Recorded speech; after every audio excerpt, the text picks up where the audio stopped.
Welcome to the tutorial Intro to Mapping using Native Flora of Louisiana data. This tutorial is part of the LDL as Data project, generously funded by the Collections as Data team and Mellon Foundation funds regranted through the University of Nevada, Las Vegas. In this tutorial, I'll show you how to create a simple map using Google My Maps and data from our Native Flora of Louisiana watercolor drawings collection. This is a collection of 235 watercolors painted by botanical artist Margaret Stones throughout the 1970s and 1980s.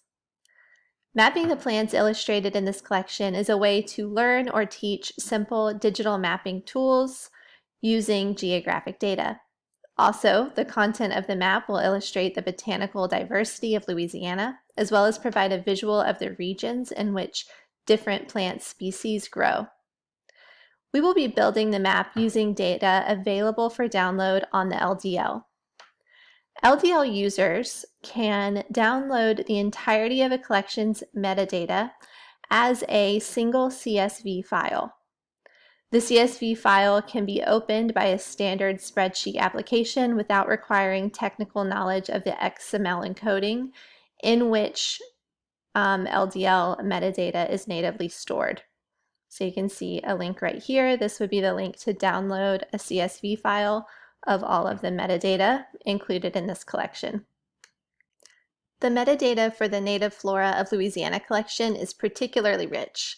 In addition to standard descriptive information such as title and author, metadata fields in the collection include the dates and locations where the plant specimens were collected.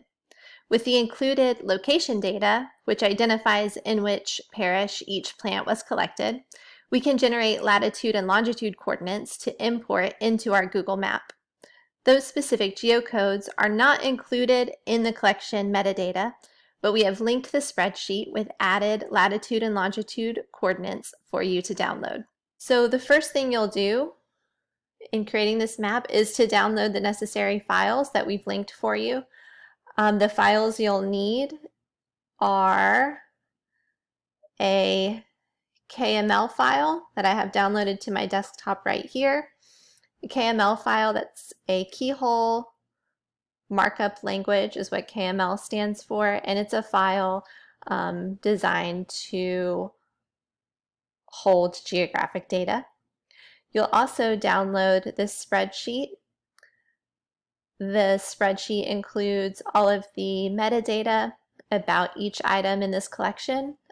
Specifically, what we'll be using are the latitude and longitude coordinates for each parish in which each item was collected or each plant was collected.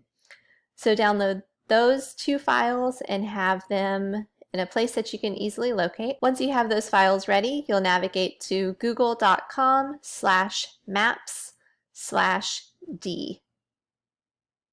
And this will take you to Google My Maps. From here, you will click the Create a New Map button.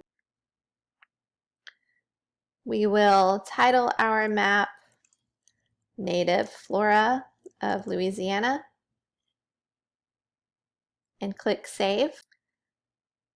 Now we have this untitled layer. The first layer we will add will be our KML file.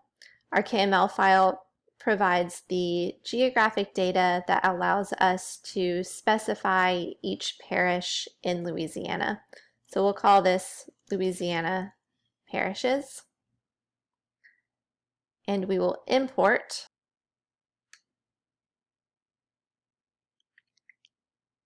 our Louisiana parishes KML file. So when we zoom in here,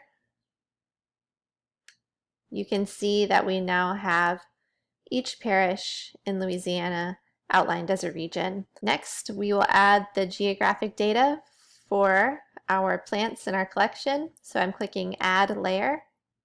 We have a new untitled layer. I will call this Native Flora Lat and Lawn.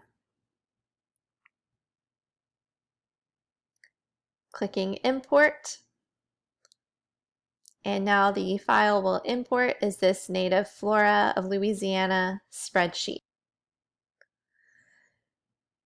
This spreadsheet contains a lot of information: common name of each plant, scientific name, collector, etc. What we're using is our latitude and longitude coordinates. Google My Maps has already guessed that that is what we would want to be using and has selected those columns. So we're good to go. Those are selected. We can hit continue. Now it wants to know, it knows with the latitude and longitude coordinates where to place each marker on the map, but it doesn't know what to call each marker on the map. You will choose a column now that will determine what each marker is labeled. In this case, we will label it with the common name of each plant. If you wanted to highlight a different piece of data for each plant, if you wanted to highlight the date each plant was collected, if you wanted to highlight the scientific name, you could just choose a different signifier. But we'll do common name and click finish. So now we see we have all of these markers placed. I'm zooming back in on Louisiana. You can click on individual markers and you see it has collected all of the metadata that we have downloaded or derived from our LDL collection. Okay, I hope you enjoyed this tutorial. You've learned a really simple technique for mapping geographic data. This could be used to not only build digital mapping skills that you could apply to other data sets, but also as a way to dig into one of our popular LDL collections.